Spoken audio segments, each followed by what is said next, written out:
Ayan. I-flex ko tong pasalubong galing Pilipinas na dala ng aking landlady at landlord. Meron itong anong tawag to, yung masarap to, matamis.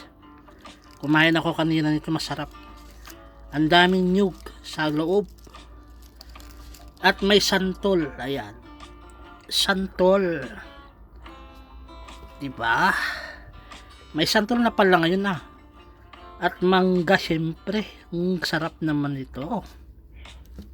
Salamat sa aking landlady at landlord sa kanilang pasalubong sa akin. Kaya naman ay nakain ko na to kanina. Dalawa na lang tong natira. 5 pirasong galing. Ang sarap. Ang sarap na pagkaluto talaga naman itong ito yung part na masarap Hindi siya dumidikit sa dahon ng saging, di ba? Sarap. Alright, hanggang dito na lang.